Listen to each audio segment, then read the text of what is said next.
Hello students, welcome in physics point.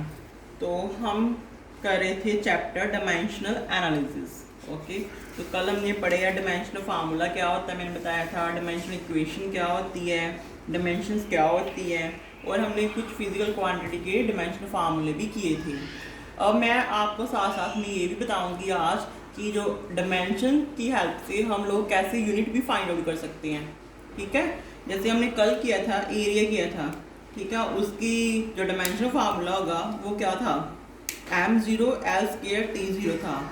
उसमें l square आ रहा था, m की पावर 0 आ रही थी और t की पावर भी 0 आ रही थी, l स्क्वायर। तो इसके ऐसा यूनिट हम फिलहाल ऐसा यूनिट ही करेंगे। तो l स्क्वायर था, तो l क्या, लेंथ की स्क्वायर थी ना, इसका मतलब ये हुआ। तो लेंथ की ऐसा यूनिट क्या होती है, मीटर। तो सिंपली उसके यूनिट क्या हो जाएंगे, मीटर स्क्वायर। ये आप छोटी क्लास में भी पढ़ते थे। ठीक है, अब नेक्स्ट मैं अब आपको साथ साथ में बताऊंगी। ओके, नेक्स्ट है हमारे पास 6th पॉइंट है हमारे पास मोमेंटम।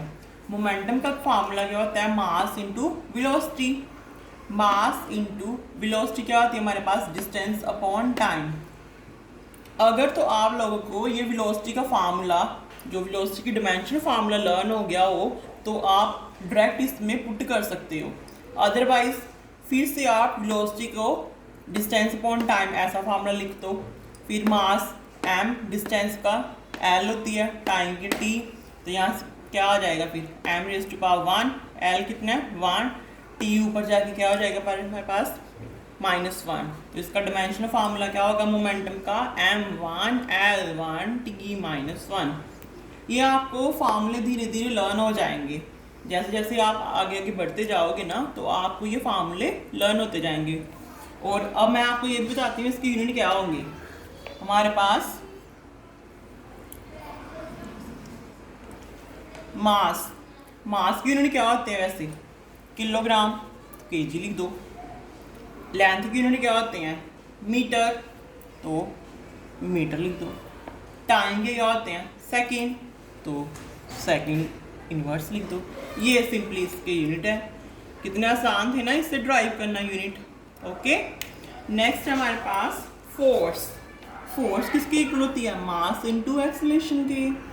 मास इंटू एक्सेलरेशन किसकी इक्वल होती है, वेलोसिटी अपॉन टाइम की।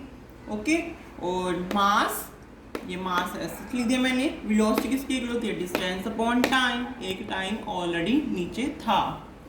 ओके, तो मास की डायमेंशन m, डिस्टेंस की l, time t into t आ जाएगा। अब m1 l की रेज़ पावर 1 होगी, t into T, T square हो जाएगा। m1 l1 ये ऊपर जाएगा तो क्या हो जाएगा, t-2। ये क्या डायमेंशनल फार्मूला किसका आया, फोर्स का। क्या आया फोर्स का dimensional formula, m1 l1 t-2। अब इससे इसकी क्या करते हैं, यूनिट ड्राइव करते हैं इससे। ओके, इसके यूनिट क्या होंगे फोर्स के, मास किलोग्राम, लेंथ मीटर, और टाइम सेकंड इनवर्स स्क्वायर।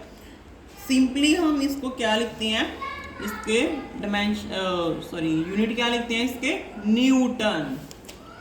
इसके यूनिट क्या लिखते हैं हम, न्यूटन। और इसको किसके साथ डिनोट करते हैं, कैपिटल N के साथ। फोर्स की यूनिट क्या होती है, न्यूटन। ओके, ऐसा यूनिट इसकी क्या होती है, न्यूटन। न्यूटन किसके इक्वल होता है, newton kilogram metre second inverse square के इक्वल होता है 1 न्यूटन। ओके, नेक्स्ट है हमारे पास प्रेशर। प्रेशर का फार्मूला था हमारे पास फोर्स अपॉन एरिया। तो फोर्स के अभी हमने डायमेंशन फाइंड आउट किए, क्या आए थे, m1 l1 t-2, और एरिया के l²। m1 l1, ये l ऊपर जाएगा तो क्या हो जाएगा, इसकी पावर -2 हो जाएगी, t-2। m1 l1 -2 is -1, t-2। ये हमारे पास आएगा प्रेशर का डायमेंशनल फार्मूला। अब देखो इसकी यूनिट क्या होंगी, फोर्स के क्या होते हैं, न्यूटन, एरिया के मीटर स्क्वायर। तो इसके यूनिट क्या हो जाएंगे, न्यूटन, ये ऊपर चला जाएगा तो मीटर इनवर्स स्क्वायर।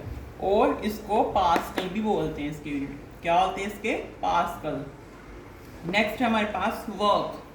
वर्क किसके इक्वल होता है? Force into distance. फोर्स की डिमेंशन m1 l1 t-2 और डिस्टेंस के l1।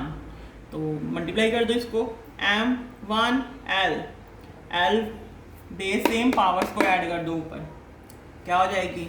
1 + 1 1 2 हो जाएगी, m1 l2 और t-2। तो इसके यूनिट होते हैं जूल, और इससे बना लो kilogram metre square second inverse square हो जाएंगे। नेक्स्ट हमारे पास एंगल। एंगल का फार्मूला तो हमारे पास आर्क अपॉन रेडियस। देखो ये हमारे पास ये मानो सेंटर है, ठीक है, इससे हमने सर्कल ड्रॉ किया। ये क्या होता है हमारे पास? रेडियस। कोई भी सेंटर से कोई भी लाइन ऐसे लगाएंगे तो वो क्या होगा? कहीं भी जगह पे लगाओ हम इसके सर्कमफ्रेंस पे, वो हमारे पास रेडियस होगा। और ये क्या होती है हमारे पास? आर्क। आर्क क्या है? लेंथ। रेडियस क्या है? Length. Length divided by length क्या हो जाएंगे? कैंसल आउट हो जाएंगे। तो इसके यूनिट होंगे, सॉरी इसकी डिमेंशन होगी no, it has no dimensions, it is dimensionless quantity. और इसके यूनिट होंगे no, it has no unit. तो फिर इसका फार्मूला लिखना हो अगर, तो वो क्या लिखेंगे हम? m0 l0 t0। क्यों? क्योंकि ये क्या, कौन सी क्वांटिटी है? डिमेंशनलेस क्वांटिटी है। ओके, तो नेक्स्ट है हमारे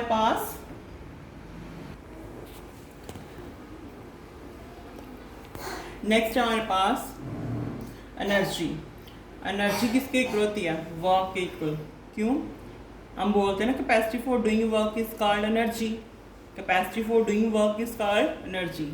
इसलिए एनर्जी किसके इक्वल होती है? वर्क के इक्वल। तो वर्क किसके इक्वल होता है? Force into displacement. ओके, और फोर्स की डिमेंशन क्या होती है? m1 l1 t-2 और डिस्टेंस की l। अब मल्टीप्लाई कर दो इनको, m1 l 1 ये l और 1 ये l, तो कितनी पावर हो जाएगी? 2 t-2। और इसकी यूनिट क्या होती हैं? जो वर्क के होते हैं, वर्क के क्या होते हैं? जूल। तो इसके भी जूल।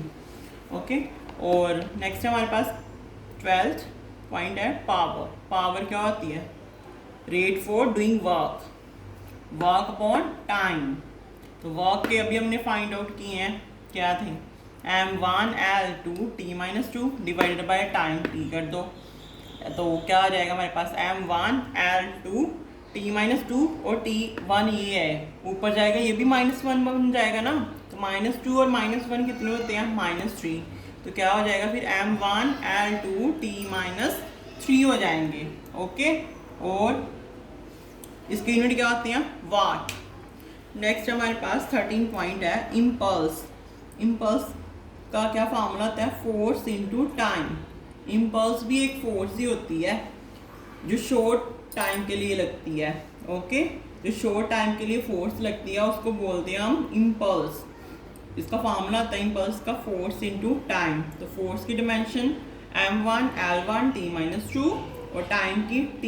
अब मल्टीप्लाई कर दो इनको, m1 आ जाएगा, l1 आ जाएगा, t-2 है और इधर t1 ऐड कर दो, मल्टीप्लाई हो रहा है, t की पावर्स को ऐड कर दो, -2 और +1 कितना आ जाएगा?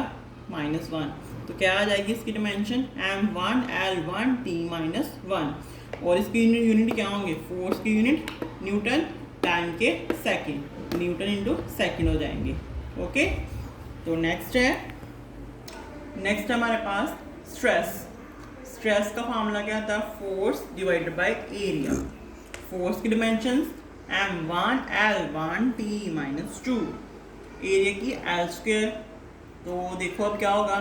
m1 l, ऊपर l की पावर 1 है, डिवाइडेड बाय नीचे l की पावर 2 है, तो ऊपर चला जाएगा तो क्या होगा? 1 - 2, तो t⁻²। m1 l 1 - 2 -1 t-2। और इसकी यूनिट क्या होंगे? फोर्स की यूनिट न्यूटन, एरिया के मीटर स्क्वायर, ऊपर जाके माइनस इनवर्स स्क्वायर हो जाएगा, ये इसकी यूनिट होंगे। और नेक्स्ट हमारे पास movement of force. Movement of force किसके इक्वल होती है? Force into perpendicular distance. Force के डिमेंशंस क्या होती हैं, m1 l1 t-2, perpendicular distance क्या है, एक डिस्टेंस ही है ना, तो उसकी क्या होगी, l होगी उसकी डिमेंशन, मल्टीप्लाई कर दो, m1 l1 1 स्केयर हो जाएगा t-2, ये इसकी डिमेंशन होगी, और इसके यूनिट क्या होंगे, फोर्स के न्यूटन और डिस्टेंस के मीटर, ये इसके यूनिट होंगे। ओके, तो जो नेक्स्ट फॉर्मूले है वो नेक्स्ट वीडियो में करते हैं। Okay, thanks for watching. अगर आपने मेरा यूट्यूब चैनल सब्सक्राइब नहीं किया तो उसको सब्सक्राइब करो और अपने फ्रेंड्स के साथ शेयर करो।